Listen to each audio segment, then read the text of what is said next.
Before we move on to the remark, I want to make a quick correction to what we have up here, because I forgot to answer the question of what does this tell us about the line x equals 4. The fact that this limit as x approaches 4 from the right or from the left is giving us either infinity or negative infinity tells us that x equals 4 is a vertical asymptote for this function. So that's what I meant for you to answer when it says what does this tell us about the line x equals 4. So we already did the summary. I want to make a quick remark here, which is that to find vertical asymptotes, the main place that we find them are places where the denominator is 0. In fact, that's the first thing you're going to look for if you're trying to find whether there's vertical asymptotes or not. And here we are plugging in 4 and we are having 4 minus x, so that clearly was giving us 0 on the bottom. So it makes sense that there was a vertical asymptote there. The trick is that just because you have a 0 on the bottom doesn't mean you have a vertical asymptote. It's only if you have a regular number on top, a non-zero number on top, and you also have 0 on the bottom. If you have 0 on both top and bottom, then you have an issue. So consider this function right here. We would look at this and maybe we would guess that x equals negative 1 is a vertical asymptote. Because we think, oh, if I plug in negative 1 on the bottom, then I would get 0 on the bottom. But to check, we would want to do the limit as x approaches negative 1 of x squared plus 5x plus 4 divided by x plus 1. And we would, of course, factor this. Limit as x approaches negative 1. This factors on top to be x plus 1 times x plus 4. And we've still got that x plus 1 on the bottom. Those cancel. And now that those have canceled, I can just plug in negative 1 initially, and I would just get negative 1 plus 4, which would give me 3. To have a vertical asymptote, I need to have the limit here being infinity or negative infinity. So this implies that it's not a vertical asymptote. And initially, the way we could have figured that out, if we plug in negative 1 up top initially, we get negative 1 squared is a positive 1. 5 times negative 1 gives me a minus 5 plus 4 divided by negative 1 plus 1 on the bottom. That's of the form 0 over 0.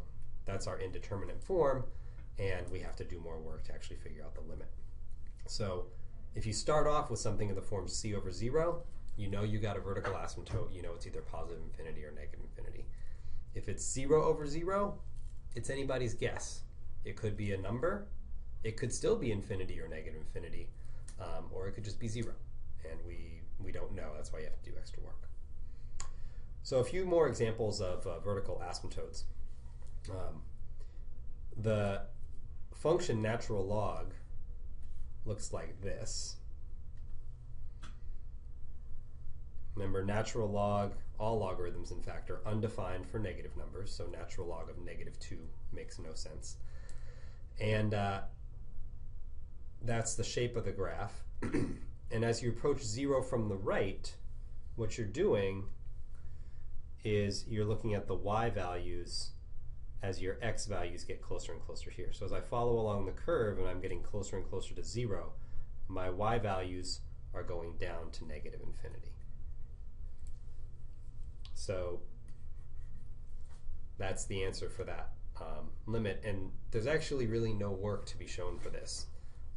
That's just something you would need to know. One way of thinking about it is that natural log of x is the log base e of x. And if I set that equal to y, I can rewrite this into exponential form as e to the y equals x.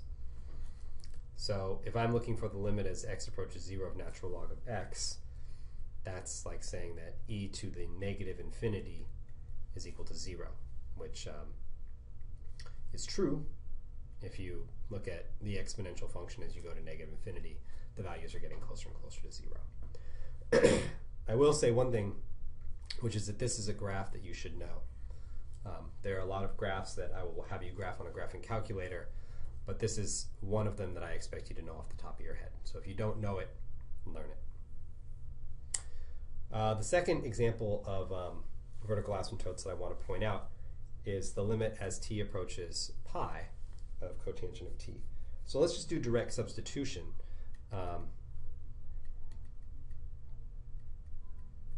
So that's limit as t approaches pi from the left. Cotangent is cosine of t divided by sine of t. So this is like cosine of pi divided by sine of pi. And cosine of pi is -1, thanks to my unit circle.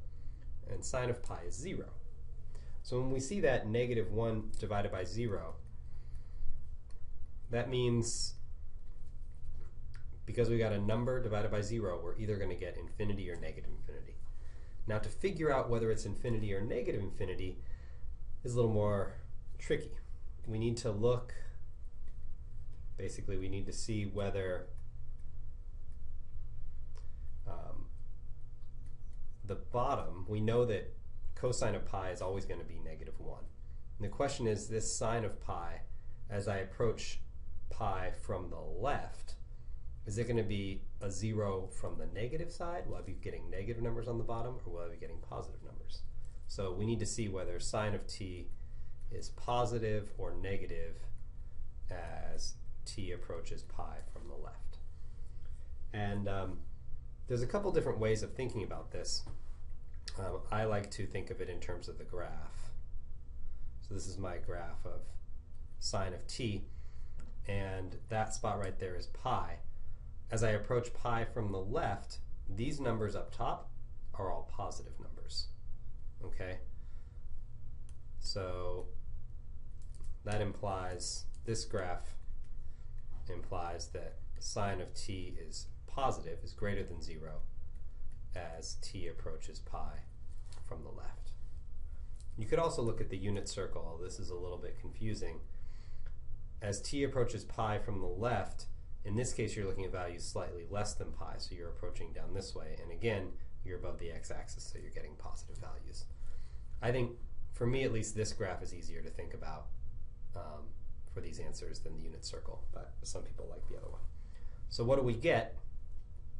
So this implies that we have that -1 divided by 0. The -1 is obviously negative, and we just figured out that the 0 we're getting on the bottom there is always, we're approaching from positive numbers, so we're getting a positive down there.